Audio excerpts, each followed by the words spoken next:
Okay, so in the next hour or so, I will give a couple of presentations on applications of the software, Material Studio and others in specific domains.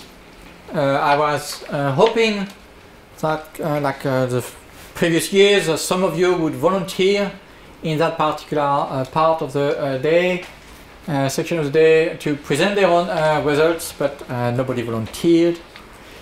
And this is the smallest group we ever had. This is the first of my talk will be on a recent work I've done with my ex-colleague at Imperial College, which presented at the beautiful resort in Lanzarote in Spain. And that's a good thing about doing, you know, we don't write those papers, it's so painful. But the good thing is to go around the world and then you can present your work. And so here I want to talk about density of state study of polymer nanocomposite interfaces. Why is that? So basically, we are interested here into problem with high voltage electric cables that are used underground. Those cables conduct electricity, high voltage. We're talking 100,000 volts here or more from the power plants. During the lifetime of the material, you have some excess charges escaping your conductor and go into your dielectric insulator, which is typically polyethylene. It can be low density or high density, or typically low linear polyethylene. But so this adsorption from your metal to your insulator, the adsorption of the excess charge releases a little bit of energies. This electron is going to move within your dielectric and create some damage. So it's going to break bonds, or it's going to basically break bonds. And very localized, of course, at the microscopic level, electronic level initially, you will have a local chemical degradation, and eventually this is going to propagate, because the more defect you have locally, the more charges you're going to have coming here and localized, right? And the more energy is going to be released until a point in the worst case scenario where you have a complete conduction between your metal and the outside world, and then your current just escape, and then you have a dielectric breakdown and your cable just basically explodes, right? And so your thing just stop functioning. Before that, of course, if you have a loss of conduction, you have a loss of efficiency and a lot of less workable material. So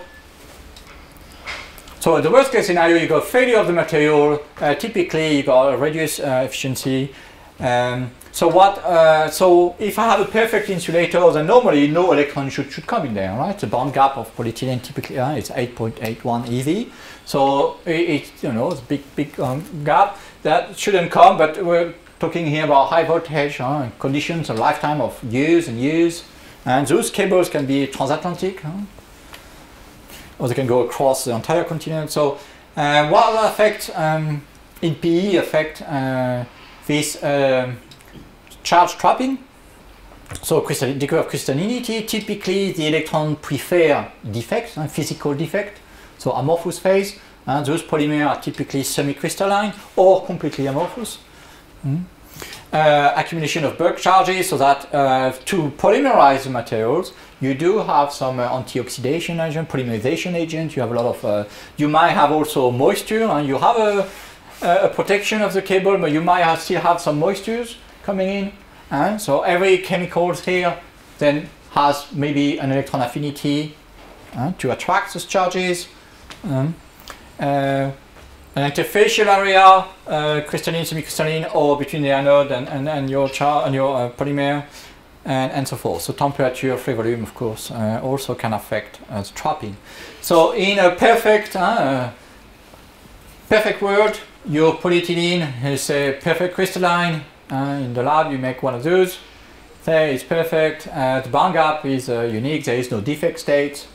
And the charge, you have a conduction bond and a valence band that is full here, and then there is nobody up there.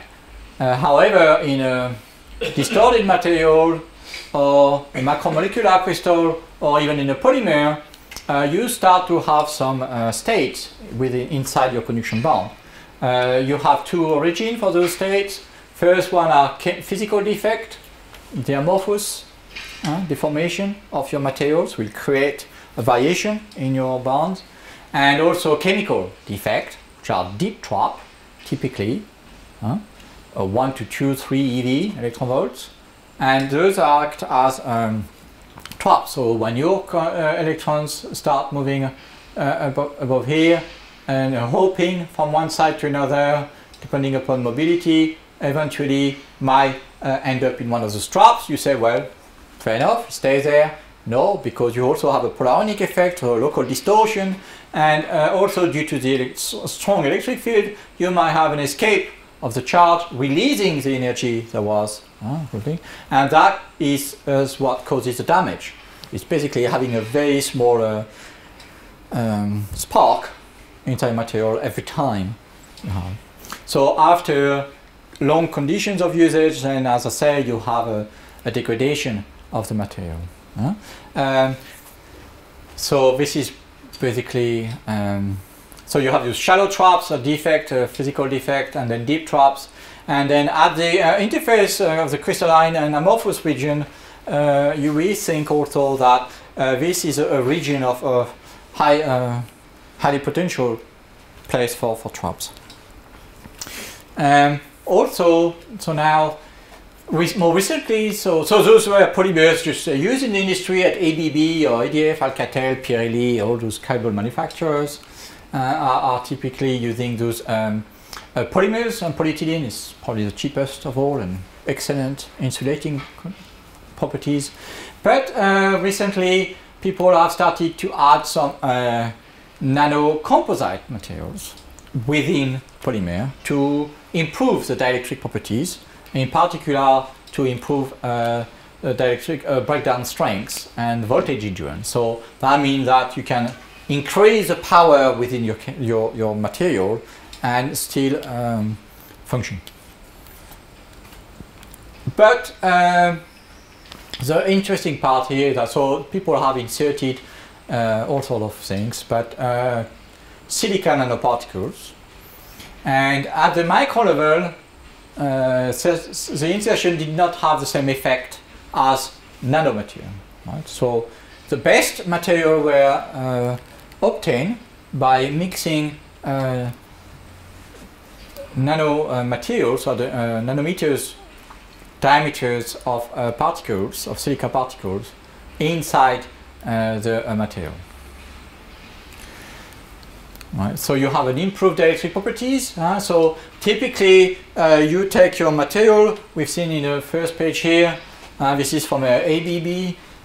We also use for imaging analysis. You take a small node, you have your oil, and this polymer is trapped in oil, but you model also with oil or a polymer. And then you have a discharge, very strong discharge of the current here, and then an arc is created inside, and you look in there. So basically, and then you see at how much voltage you need to break the thing altogether.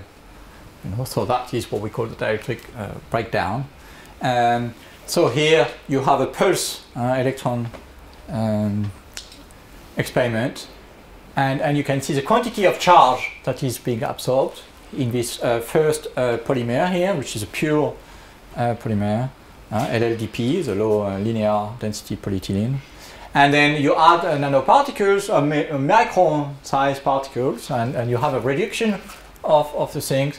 But then if you really go with some now nanometers range, silica insertion, you really have a massive effect here of the on the dielectric strength, right?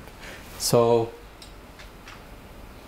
you have an interfacial adhesion, because those things are actually not pure like that. They are actually coated with some sort of silanes molecules and dispersed for dispersion, because obviously this is not easily dispersed inside a polyethylene matrix, which is very hydrophobic.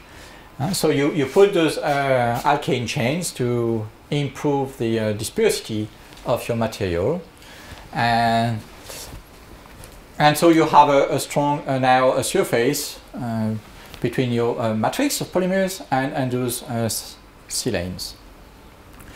So you have many hopping sites or shallow traps, so the physical defect, which facilitate transport of the space charge and therefore reduce the trapping site of the deep traps.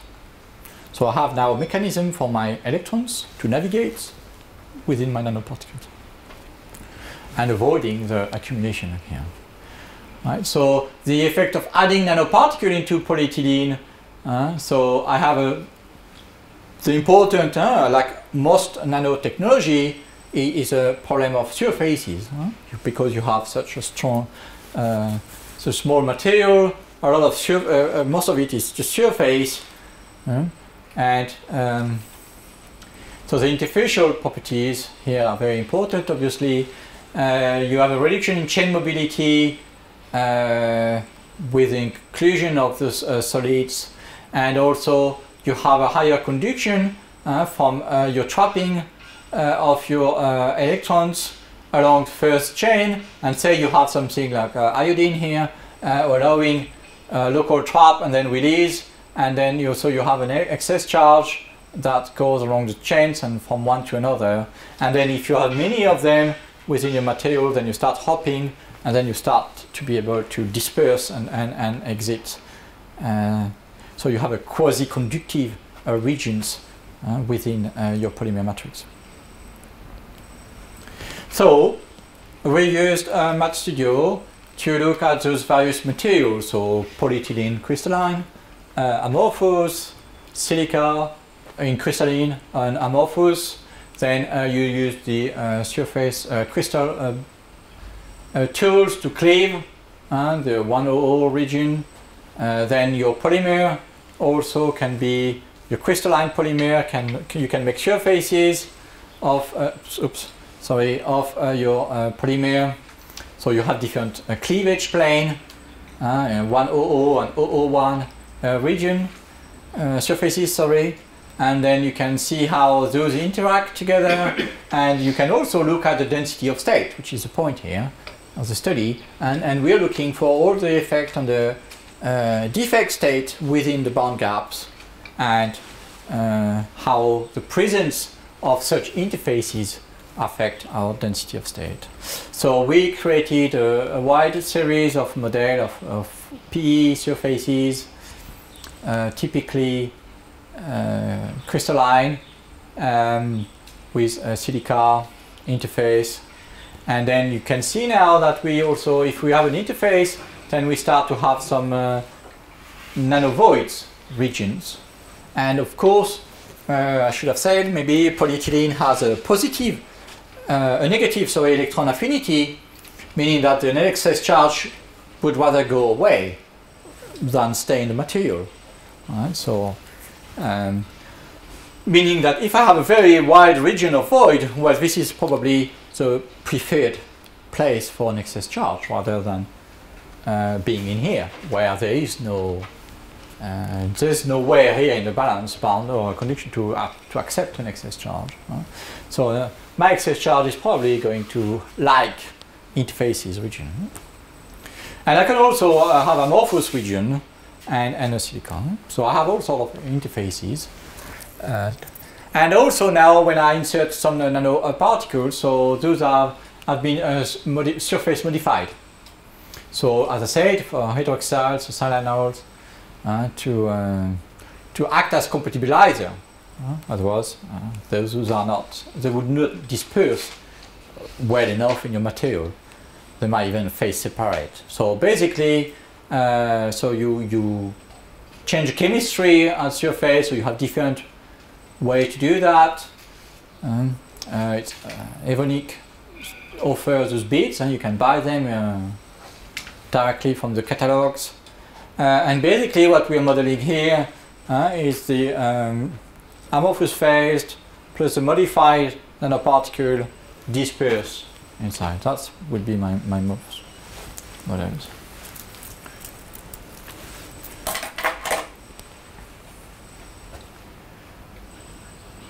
So I have my modified nanosilica, okay, here on the PE chain. So I have my nanoparticle, silica, silane, and then I grow the whole chain now.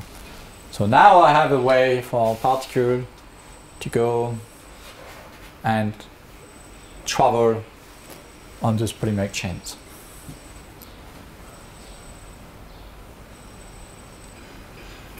I used DMOL to look at the bond structures and density of states of the various models. I don't have like you supercomputers, but we have a small clusters in house we can run, and typically outputs of the simulations were the density of state, the Fukui function.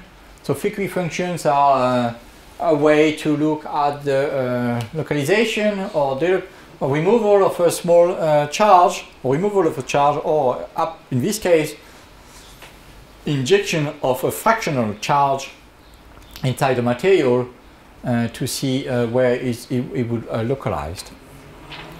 I can predict the bond structure, of course, but then in the case of amorphous, that doesn't give me many information. I'd rather have the work function, so the minimum energy required to remove an electron from a solid. So this is the sort of things you can plot directly from your DMOL3 interface. And also you want to see the localization, the LUMO, the lowest unoccupied molecular orbitals, or in this case of the anionic charged material, you want to look at the half HOMO, the half occupied, highest occupied molecular orbital, and as you will see later, we'll demonstrate how this localizes in the microvoid interfacial region. So I start as always to look at published simple models, take silica, and reproduce that. I can use CASTEP, probably the best for this sort of things. You can use all sort of functionals, but there's no real problem here. Same for crystalline polyethylene. So this is a model directly from Mat Studio. You can import, and you can get the crystal structure. Bond gaps not so good actually with DFT. The problem, I should use the HSE of CASTEP, but within DMOL, pure DFT or even DFT-D calculations will underestimate your bond gap. I think we'll see that I have only 5 or 6 electron volts instead of 8. An important point here is the character of the highest occupied molecular orbital and lowest occupied. So the HOMO, HOMO orbitals is mostly localized on the chain, whereas the LUMO is mostly has a character very strongly intermolecular. So my LUMO is mostly between the chains. You can see the red region here. So that an excess, the first excess electron is going in the LUMO of the neutral, and will mostly be interchain. So it's going to be very delocalized. Important point here would be to use this new DNP plus molecular basis function, basis set, sorry, when running the simulations. So for all our models, so the pure crystalline amorphous, various surfaces, and then interfaces, we calculate the Fermi energy, the work functions, the energy required for the excess charge, and then when we have experimental data, then it's always good to compare. As you can see, typically DFT or DFTD calculation even underestimate bond gaps. Still, we manage to get some value and effect of the addition of those interfaces in the density of state. So if I look here and superpose the values density of state adjusted by having the same number of charged electrons. And in red here I have the crystalline state. So I have a minimum conduction bond minimum and valence bond maximum. Here on the bond gap I have no state in between, obviously it's a good insulator, and then I have a higher range. Even this is a bit too narrow, as I said. I start to see the state. So in the crystalline I don't see any such dots here, right? This is a very more sharp to zero, and so that's my first unoccupied state. When I do the surface, when I cleave my crystalline region, my models, then I have a shift, and so I start to see some surface states appearing, right, below the conduction bond minimum. So I've already have reduced the bond gap by having simply a surface as opposed to the crystal. Now, if I look at an interface at the gamma point calculation here, I look at the lowest unoccupied of my silica PE, or untreated silica in this case. Again, as I said, the LUMO is here in the interfacial region for the various model, even amorphous or crystalline. And then I can see that the excess charge so would localized, as you can see here, at the interface, and mostly on the SiO2. So it's stronger on the SiO2 than, say, the rest of the voids. Right, so that's a paper from or presentation also with Michael Unger at ABB. So they've used one tape. They have bigger computers, and they can afford this mega super calculation. And here they went as far as looking at the interfacial crystalline amorphous region.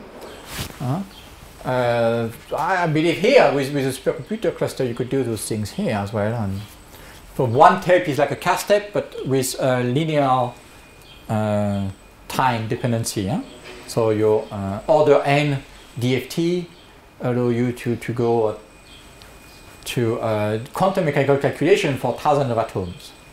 But so, and similar results show that you have a very strong character at the interface, and the lower bond gap of the interface phase shows that an extra electron in the vicinity of an interface prefer to stay there rather than going in the bulk phase.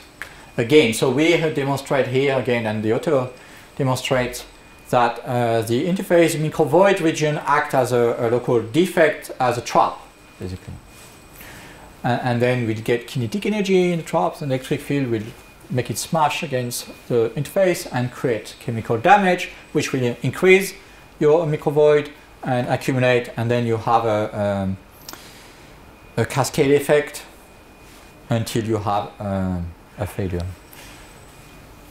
So did the same here with my silica PE, and I also tried some bonded things. Again, I have a displacement within the conduction band minimum, below the conduction band minimum for my silica PE nanoparticle. And now what I wanted, so that's our last result, and now what we are working on is a more CPU power, basically because what we want to do now is to insert a complete modified nanosilica, or more than one actually, inside PE to have such description, have enough models between a nano interface really. right?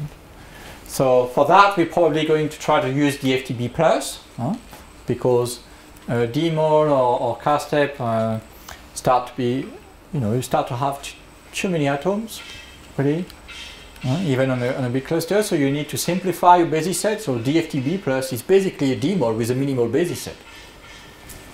So with some little adjustment, because the difference in energy is a bit sensible to the basis set, especially if you have an extra charge. Your anionic state has very small energy difference in such a big systems. So with a bit of adjustment on the DFTB plus, and we hope to be able to do that. And I can't show you, but because sorry, where's my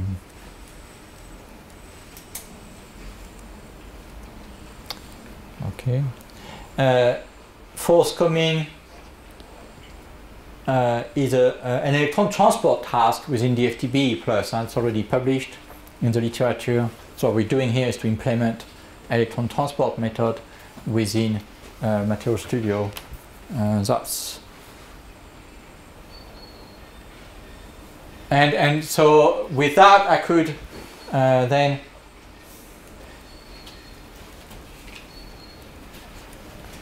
start to look into conduction models, mobility of my excess charge in such diverse modeling. So conclusions, if I use the surface treated nanoparticles into the polymers, I improve the dielectric breakdown strength, lower the permittivity and resistance of the materials, and so my nanoparticles act as quasi-conductive regions, allowing dissipation of the trapped electrons. So we showed presence of defect states below the conduction bond minimum that act as traps, and mostly at interfacial regions of the models, so that demonstrate again that such regions play a very important part in the conduction process. So we used MATStudio, and thank you. That will be all for this first talk. Questions?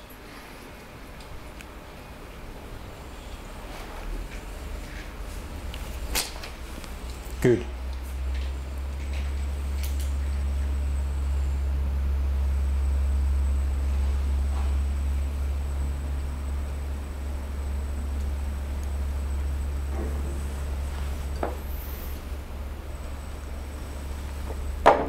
Okay, so because we had a couple of requests of people interested here in polymer prediction and other application of crystal structure solution, I thought that as my second talk, I will talk about the various tools we have for what is called, referred to as pharmaceutical material science. I mentioned before that Material Studio, and it's very much used also in the pharmaceutical arena, and not just for crystal structure prediction. There are lots of very good tools in the literature for that, mostly based on real-world methods and so forth. But also for just looking at the crystals, looking how to cleave the surfaces and the planes, and look at the insertion of water inside crystal structures, how much place you have to form hydrates. Co-crystallization, is a hot topic right now as well, and how you can predict and enhance solubility of an API. Most often the drug molecules are not soluble in water, and a lot of part of the development process is to force this bloodising inside the water for obvious biological reasons. So this is a talk I give regularly to AstraZeneca, Pfizer, Sanofi, and the like. So that's it. So pharmaceutical material science is a term I took from Cambridge University people. So it's really to apply physical principles common in material science to the science interested in the pharma industry, drug delivery, control of drug form, upscale manufacturing, and so forth. Typical challenges in the formulation, prediction of the solubility of the active. This is things they do. Effect of salt form. People take the drug and then very often change the salt because it will be more soluble. They will look and have example here papers of degradation of the active, looking at how stability can be modeled. Sometimes mesoscale simulation also using mesosite to force. And crystallization purely, so we predict the morphology, the crystal habit. So that is something like that. We look how it looks like. Predict the polymorphism. Let's spend a bit of time on that, how we do it. Crystal structure solution. So I have a small molecule and a pattern, and I want to solve the crystal structure. It's a game that the crystallograph in all the pharma industry are playing. Maybe a dozen and once a month, you know, the crystallograph will have a new API that is sufficiently advanced in the development process that he wants to know the crystal structures. They don't always want to know it, but often they do. As I help them to predict properties and predict processability and manufacturing of the material, and also for patenting. Remember, those things are very regulated. So sometimes it's purely a legal issue. So analytical, so crystallinity prediction. You can also predict the degree of crystallinity using this reflex tool in Math Studio. Quantitative phase analysis. So now you have a series of polymorphs. So you have 2, 3 polymorphs, or you have crystalline and amorphous phases within your sample, and you want to know how much of polymorph A to B you have. Okay. Here you don't need any simulation, because the X-ray, the quantitative analysis gives you the answer for how much of polymorph A and polymorph B you have if you have the pattern of the pure phases. So say you have the pure A, the pure B, and now you have a series of samples which are a mixture of A and B. QPA, Math Studio Reflex QPA will give you this ratio, right, to a good accuracy, to the extent, to the accuracy of the quality of your material, of your experimental data. There is no simulation here, there's no calculation, it's a one-to-one. It's unique, the X-ray is unique. And then you can import CCDC data, and you can make a search, you use a Conquest search, I don't know. Within my studio there's a Conquest interface, and obviously the spectroscopy of CASTEP, NMR, and UV, and DFTD, TD-DFT, and so forth, allowing UV, and IR, and Raman, and ILS, and so forth. Well, to do so a lot of spectroscopy, also prediction, and compare to the real material.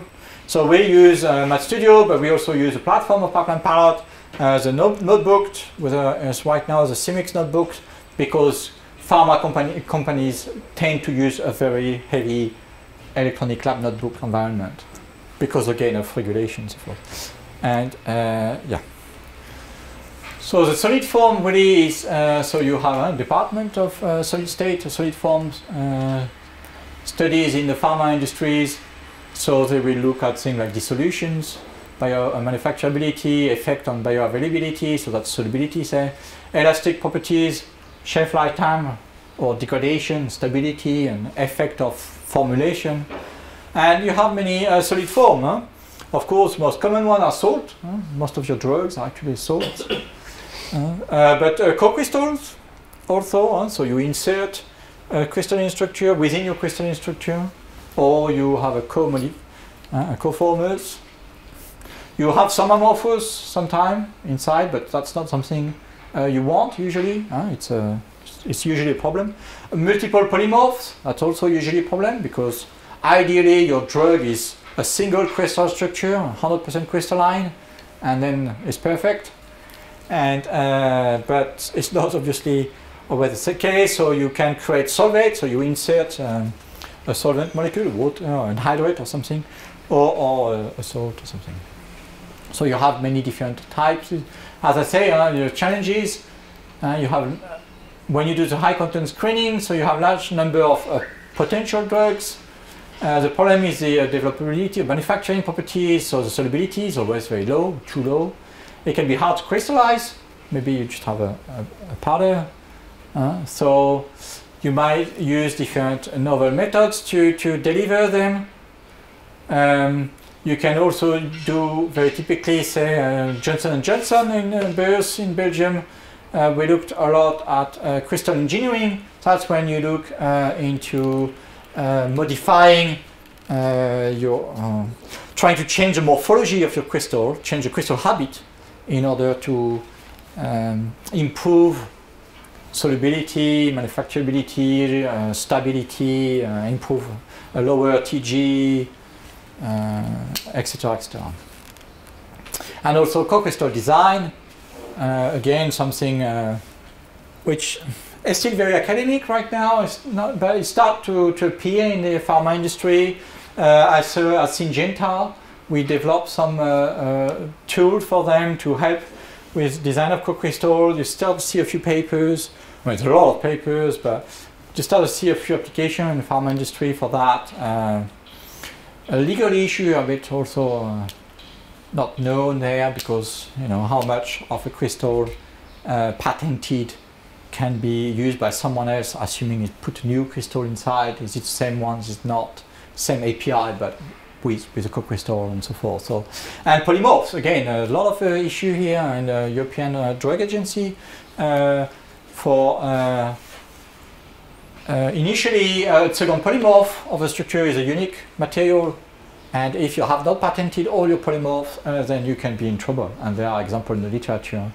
Also, a problem is worse, ritonavir and so others, where the second polymorph was actually less stable, and the company has to, Abbott, had to recall some of the old drugs because they didn't foresee a new second polymorph.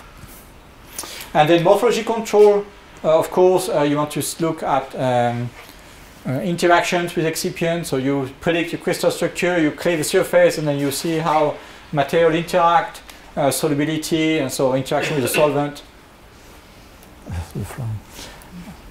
Okay, so let's quickly look at the first type of challenges in formulation. So here I have my API inside, typically PEG and solvent, and mixture, pegylated polylactic acids. I will have a series of biodegradable polymers which I can disperse my drug into. So here I need to know as a solubility, so the interaction between this drug and the material here as a function, say, of the type of salt and the temperature. So typically they will run a series of experiments where you dissolve your drug in your range of formulations, vary the temperature, and you do that for various salt, and then try to optimize your materials. So here I'm going to use some classical simulation package of amorphous cell compounds, Foresight Plus for molecular dynamics, to look at the diffusion and the solubility parameters, and then I will use a quantum mechanical calculation, maybe to calculate using Cosmo and other tools to look at solvent effect for the isolated. Solubility prediction is a massive domain. There's so much research being done in prediction of solubility. I found this nice review from Li Yun here in this paper, which summarizes some, if not most, of the important solubility prediction models. Right? And that's something we work also very much into for the next release of Math Studio, how to incorporate automatically all those various tools. Typically in Material Studio, you will run a molecular dynamic and you will predict the Hildebrand parameters based on the cohesive energy density. So you look at the intermolecular energy between your API or your drug and solvent and polymers. So typically your Hildebrand is the root square of the cohesive energy density. So typically you run your molecular dynamics of the various compound, calculate the cohesive energy density, and then do the difference between the mixture and the isolated phases. So that is a bit simplistic, but it gives you good, okay results, assuming you don't have too much size difference between the material and the material is not too polar. If it's very polar material, such as a methanol or water, or small, very strong polar thing, then Hansen, a few years after Hildebrand, that was 1910, and a bit later, Hansen developed his own solubility parameters tools based now on 3 vectors, on the dispersion, polarization, and hydrogen bonding. So now every compound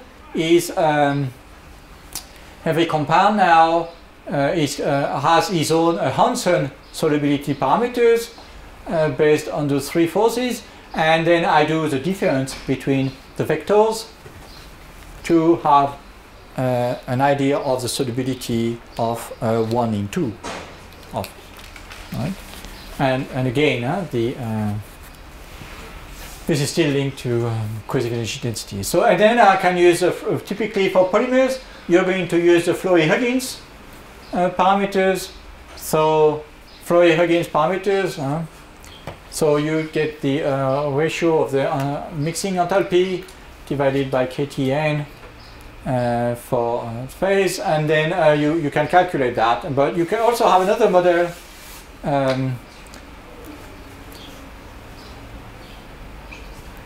here that's used here, and we use that actually when you want to do a DPD calculation, a mesoscale simulation. You're going to use a chi here, Flory-Huggins chi parameters, to look at the interaction between the various beats that you have in your mesoscale, and then use typical dynamic tools to look at the interaction between your beats. But you also have some very straightforward, very quick and dirty calculation of possible methods, so group contributions. Well, here you simply say that every known chemical function has a value to add to the solubility parameters, and you just average your groups to the contribution. People use a log P. They have QSAR model, quantitative structure activity relationship, to predict the log P. Log P is the partition coefficient of an active between water and octanol. And this partition coefficient gives you an idea of the solubility of the material in water. So you have a lot of, within pipeline products, say, but many can be found in literature, to calculate log P QSAR model. So you use your chemical database, and then you start screening all the compound with respect to given log P. Okay. We also have, there is a tool called HSPIP of Professor Stephen Abbott, Charles Hansen, and a third Japanese author, and then they created this HSP tool, Hansen solubility parameters, and they sell that, and we have incorporated that in pipeline palette also. So I mentioned before excipient compatibility. So you use amorphous cell for creating all the different phases, and then you want to calculate the solubility parameters and compare that with that of the drug molecule. And so if you go into pipeline pilot, then you would read your data model. So that's from the database, from MathStudio, from SD file, from literature, from wherever you find. You might want to transform that in something that Material Studio can read, do some optimization, run the density, NPT calculation if it's not known, run an amorphous cell, build the model, relax, equilibrate the sample, and then once you have no more variation in your density, and you're happy with your model, then you calculate the cohesive energy density, and then you do the delta differences I mentioned before, and then you build a report. So typically, as an HTML output, you read your various drug molecule, you build those models in Material Studio within Pipeline Pilot, but it's using MathStudio, and then you output the solubility parameters, and then you look at how that compares to that of non-solvent. So all that is automated, and that's what we meant by the platform, the possibility to add those little Lego bricks automatically to perform tasks. A task can be a reading, right? Simple reading of catalogs. It can be apply here something from Accelrys Material Studio foresight, or some filters, some output. But you can also diverse and go to HSP or go to different games, you know, or the other third-party program. And very strong also pipeline palette is reporting. You make a nice, easy report automatically. I have to say that sometime in Material Studio, you just get those output files, text files, and you got to scroll down, find the energy you want, and copy that in Excel or do something, right? Here, we have the possibility of throwing all the data we're interested into in HTML format or in Excel spreadsheet and so forth, right? So, same here, idea. I choose, so this is a web port, so with Pipeline Palette you can create a web port, HTML-based interfaces which apply one or more protocols. And so here I upload SD files, so drug from databases. I choose a series of solvents, or a sketch with SchemDraw, Accelrys Draw, I sketch something here. Then I click Run, and that gives me the solubility in the various solvents. Just one click. Right? You don't need to know the basis set, you don't need to know what is a semi-empirical method or Cosmo or whatever. You sketch, you click, you get. Right? Assuming that the guy who developed the protocol did the right thing and has the right validation and has some, this becomes, I agree, a kind of black box, but it's efficient, it's fast, and in the domain, limitation domain of the tools, it will work very well. That is more and more used in industry, right, to screen. That's where the modeling and the automation of the modeling packages become very important, because those guys play with thousands and thousands of compounds, and they want to foresee problems. It's not the exact solution usually that is interesting, it's a ratio of the thing. And modeling in general is pretty good at giving you a ratio. So, for example, here, something, a work we've done with people at Sanofi, in particular with Dr. Philippe Liénard, who presented that at the EUGM in 2010, is about degradation and the stability. His job is to look at all the physical-chemical properties of drugs that comes out of discovery, and before they go into manufacturing, post-clinical trial, and all the bio things, they need to assess the manufacturability of the drug, and what salt form to choose for which delivery, what crystal form. So they have crystallograph in the group as well. They have. So he, in particular, here, in this case, look at prediction of the degradation. So for every molecular structure, they do a series of tests, right? They look at literature, of course, internal literature, and they do stress tests, elastic constant, and so forth. They look at selection of salt, pK, and conformation analysis. They use molecular modeling. And here the idea is to look at hydrogen abstraction. What is that? Is that, so when you have the API in your formulation, one of the first events that happens for degradation is a removal of a proton from your drug. Right? So you have what's called also autooxidation of the material. So you have a strong radical inside the material which basically attack your API and will remove a proton. And what you want to know is how much energy is needed to abstract this hydrogen, because that gives you an idea of how sensible your API is to the effect of the formulation. So the prediction is automated. So it's very simple protocol. You read here play with the structure, optimize it with DMOL, save that, generates all the possible radicals. So you take your molecule, remove one hydrogen here, save it, remove another one, save, remove another. So you have all your possible radicals, and then you geometry optimize every single radical, and then you do the energy difference between your neutral and every single radicals, and that gives you a distribution of energy.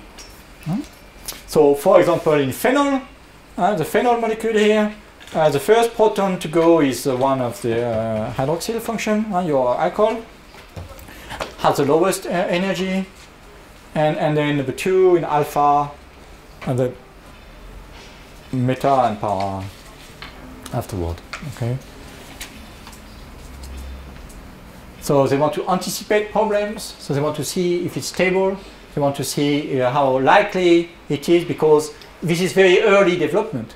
So if the drug, of course not phenol, but if the drug is, you know, the one we've seen before, has some issue with a particular proton, it's still possible maybe to chemically modify the thing, or change the salt, or do something to protect that particular place, right? So they want to early detection. They want to fail early. They have so many drugs potentials in the pipeline, from discovery, from the research, but doing all the clinical trial is very expensive. And if any drug or manufacturing fault that the drug might have, they want to know as early as possible if a drug is not going to be easy to process, they want to get rid of it. Like, if they want to know, of course, the good one, but they want to know also which one are the bad one, because they don't want to try anything on that. They're very expensive. It costs a lot of money. So early detection of problems is very important. Identify stability problem at an early stage. Possible problem in toxicology, because then if you start forming radicals in your API, you don't know what this thing is going to do to your organism as well. No? That's us, by the way. And also do a cast-step NMR and things like that. Also, they want to know the structure. Okay, so we develop protocols, and we do that, and we have in the stage of writing the paper on that one. Mesoscale simulation is also something people do. They look at the formulation, dispersion of the API in the various polymer matrices and polymer solvent, and look at all sort of properties. In this case here was stability of cream formulation. That was done with Galderma, I believe, and yeah. They want to know, they had the active, and they had a phase separation of the active, recrystallization of the active from the cream. Galderma is a subsidiary of L'Oreal, and specialized in topical application, dermatological creams. And so they had a problem of recrystallization of the active, and phase separation basically, and recrystallization, and with all sort of problems. So it was speculated to be attributed to the location of the active in relation to the interface again. So it runs a lot of simulation and modeling of the morphology using mesoscale to look how the chemistry affect the morphology, look at stability of the micelles that are formed, and localization, the concentration profile, say, of the active within your micelles, and the issue was that some of the active in some formulation were localized very much at the interface, and it was very easy for those things to get out of there. Morphology control, that's also very important for the manufacturing of the drugs. Sometimes your crystallites grow in shapes that you don't want, like needles. They will break easily. You don't want a drug that crystallizes like that. You want ideally an isphere or cubed, easy to disperse. It doesn't break easily. Something like that, very, very elongated, will have some implication in processing. Okay. So what you do is you try to find some growth modifier, the crystal engineering I suggested. So you can with sort of tools, you can predict the facets, the surfaces that are exposed. you can use then Monte Carlo tools to look how they interact with the various phases and so forth. So crystal morphology, you go from the single molecule to the crystal, and then you have a Wolff plot of the crystal habits, and so an idea of the shape. So in a paper of the Math Studio special issue of molecular simulation I mentioned before, there's people here backstairs, and Alan Meyerson of the MIT look at suspension stabilization of a polysorbate. They had a poorly water soluble drug, and they wanted to develop a modeling approach to screen rapidly surfactant to identify which one would stabilize the system, only based on the crystal structure. So this is purely modeling.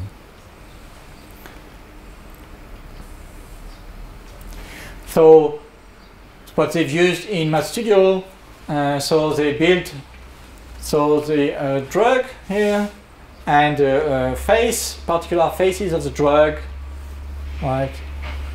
And then they used various very different force fields, and then they look at the attachment energy. So you take your surfactant and you approach it to the surface, and you look at your minima, and you calculate your binding energy. So that is your polysorbate, and you look at, this is your active, and then you look at the binding energy as a difference in energy between your total energy and that of the isolated phases. And then you can rank the various surfactants with the binding energy for each drug phase studied. Right? So you take an active ingredient, so that's something we developed as protocols for at Syngenta in Bracknell, in Reading, near London, in UK. So you use morphology, so you start with an active, use MS morphology, BFDH method or gross morphology tools within Math Studio to predict all the various surfaces. And here they wanted to screen not surfactant but coformers for co-crystal formation, coformers. So we use absorption locator to dock small molecule automatically to all the various phases predicted by morphology, and then you have a first energy ranking classically of pairs of coformers, active ingredient surfaces, and then you filter that. You can cluster and reduce a bit your problem to reasonable numbers of pairs. If you know some phases do not appear and so forth. And then you can use a quantum mechanical based calculation now and afford much better, much more accurate method, but even computationally more expensive but more accurate, to do a second energy ranking of AIs, active ingredients and coformers pairs, and then rank them by binding energies. And all that automatically. So you upload your API and your list of coformers. That is the same for a given industry. They cannot, because it's regulated, they can't just take anything from catalogs. They just have a very limited series of coformers, typically sugars, vitamins, and and a small thing like that. So that for morphology plus some Monte Carlo. Let's change a bit of domain here, or something so maybe more interesting for you.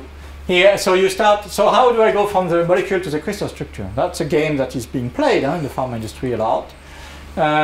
Ideally, you have your small molecules from your discovery guys, crystallized single crystal. Your diffractometer give you the crystal structure. You're happy, and that's fine. However, sometimes you want to know, but you don't have any information. So you might want to use a polymorph predictor to go to crystal structure. Or you do have a powder, you do have some material, some good quality powder patterns where you can use this powder source or Reflex Plus, and using Rietveld based method do a regression to get the crystal structure. Huh? So various routes to solve your structure. So it's very important again to identify early if you're going to have a polymorph into your, if your material is going to present polymorph. Most of them will, but some of them will be very late stage or in very particular conditions. So unknown polymorphs can cause huge cost, and also you might have the Federal Drug Agency or the patenting guys or your competition patenting another polymorph, and as I said, the Novia or Ritonavir, famous example for that. So we use MS Polymorph for screening potential packing arrangement to look at the screening of all the various crystal structure you can create. You have an interface with Conquest for CCDC database, the Cambridge Crystallography Data Center, and then you can use Motif also to look at hydrogen bond network in your system. Reflex Plus is really the main tool used in crystal structure prediction here. So you start with your XRPD, a small molecule, and then you go from there to there. You can add different functions in Reflex Plus, close contact penalty. You can also have a Pareto optimizer to take into account the energy of the molecule.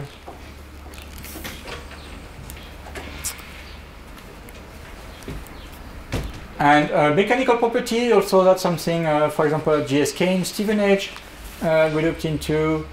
And there's a nice paper here you might want to look at, actually also for polymorph prediction and elastic properties. So I was done with my colleague, well, by the academics in Frankfurt, but also with my colleagues in Cambridge to look at how Castet predict elastic properties and compare that with foresight. You're trying to identify the moduli of your material and also use a polymorph predictor for identifying the polymorph of the drug. So that is the you have a copy, by the way, somewhere downstairs. I don't know. I sent all the talks. Oh, but not this one. Well, I'll email you if you want the references. So yeah, we use powder crystallinity. So that is a tool, a quantitative phase analysis. You have two possibilities to use that for amorphous crystalline and polymorphs or various crystalline forms inside your systems. Right. So that is to identify. So you have your, say, a series of experimental data of sugar here, lactose, of various concentration, of various crystallinity, degree of crystallinity, and then you have different methods to identify this degree of crystallinity. So you can do that. So that is using the reflex quantitative phase analysis. As I said, there is a one-to-one relation between the diffraction and the crystal structure. So if you know the pattern of the single phase, you will be able to know the quantity of each phase in a given mixture sample. Right? So the relative scattering intensity of all reference phases.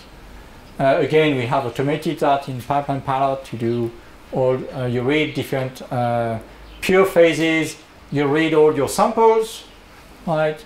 And you run this QPA tools and automatically generate a report which gives you then, say, a pie chart in this case. So you read so that is another protocol developed, and then you have a report. Pipeline Pilot is pretty good, as I said, as generating nice reports, a pie chart with a quantity of each different polymorph inside your samples. Right? And that is done automatically and so forth. And you can plug directly the machine with the ELN and so forth. Right?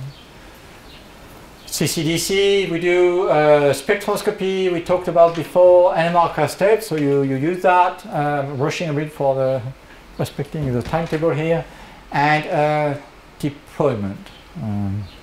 So as I said, we have Math Studio, Pipeline Pilot back and forth to execute, and then we can. That allows also chemists, bench chemists. That's very much what is being done now with Discovery Studio in the life science. You have a lot now of chemists, non-modular experts, that are using the technology, but were put off in the past because of interface like Mass Studio can be a bit off-putting, basically, because of complexity to use this tool. So now we generate all those automated tools for people to generate results without having to go too much into the detail of each different methods. Right? Oops, sorry, I'm going the wrong way here. So yeah, and yeah, we also have to generate polymorphs to identify clustering. So I don't know, do you do any high throughput? Yeah, no. For your polymorphs, no, you don't do that. So we also have solution for high throughput where you identify the clusters and so forth. Yeah. And that's been done.